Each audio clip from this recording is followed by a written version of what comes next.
Shitface! Get down here! Is that a person? Cyclops got a message for you. Oh, I'm gonna fucking murder this guy. Tell your boss he can stop. What is Project Stream? Project Stream is a video game streaming... Well, it's not a program. You don't download it. It's a website? Anyway, Project Stream by Google is a game streaming service that allows you to play video games in the Google Chrome web browser. It is a fairly new service that is currently in its beta testing. I'm not entirely sure if it's still available to sign up for, but at the time, it only required a Google account to join. It requires a decent internet connection. From what I understand, it requires a ping of at most 40 milliseconds and a download speed of at least 25 megabits per second. When I first tried out the service, it said my connection wasn't fast enough, citing my ping of 47 milliseconds was too high. On my second try, I was able to pass the test. While playing the game, I maintained a consistent internet usage of around 20 to 25 megabits per second. When you first go to the website, it requires you to test your current internet connection. Depending on how fast your current internet is, you may or may not be able to play.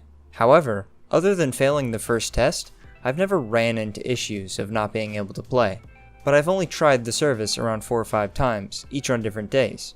I very rarely had problems with my connection while playing, only having a connection warning coming up and going away just as fast. When I started up the game for the first time, I noticed that it didn't seem to be playing in the promised 60 FPS. At least in the beginning, it felt like the FPS was closer to a stuttery 30 than a smooth 60. It was pretty laggy, and it made me feel confused, because usually when a game lags, it's my settings or my hardware.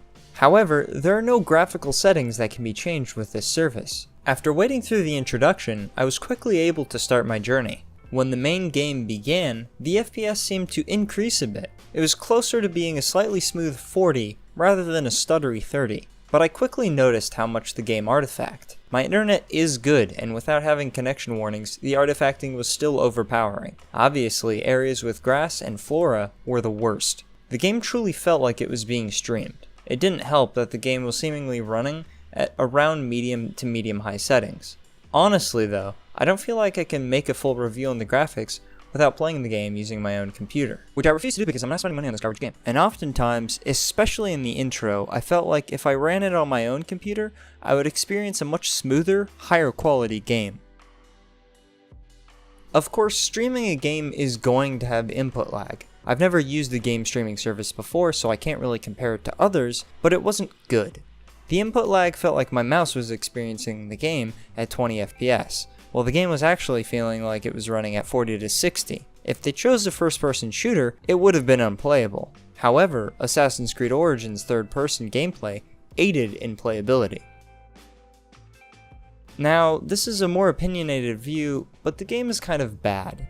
I haven't played much, but what I have played is filled with graphical bugs and glitches that damage the gameplay. Also, holy shit, Marco's voice actor is terrible.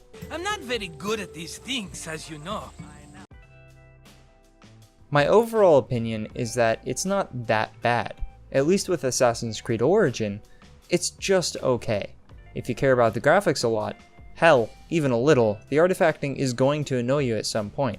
If you care about controls, the high input lag is going to get on your nerves. The program is still in its beta, so it could improve along the way, and I really hope it does. To me, one of the biggest issues with game streaming services is that it's just that, streaming. It's hard to stream most anything, and trying to stream a game at a similar quality as just playing it on a computer is much more difficult. The high input lag is another major problem. These services will only go so far with this kind of input lag. I can only assume most, if not all, the games playable on the service will be single player. Multiplayer just doesn't seem realistic at the moment. And the final point to touch on is the price. While Project Stream is still in its beta and doesn't seem to have a price yet, one service does. Shadow is another game streaming service that costs $34.95 a month.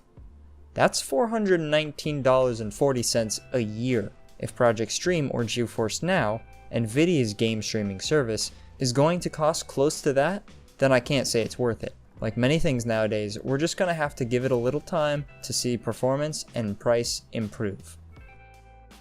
Yeah, so that was a little different. This is my first time reviewing something on my channel, so I apologize for anything I may have missed or for the overall poor quality of the script. I've never been that good at writing, but hopefully I'll improve because I plan to do more scripted content. The editing was a lot of fun to do, and I learned a bunch of little things and used new techniques that I've never used before. If you enjoyed the video and maybe learned something, don't forget to like and share. Thanks for watching.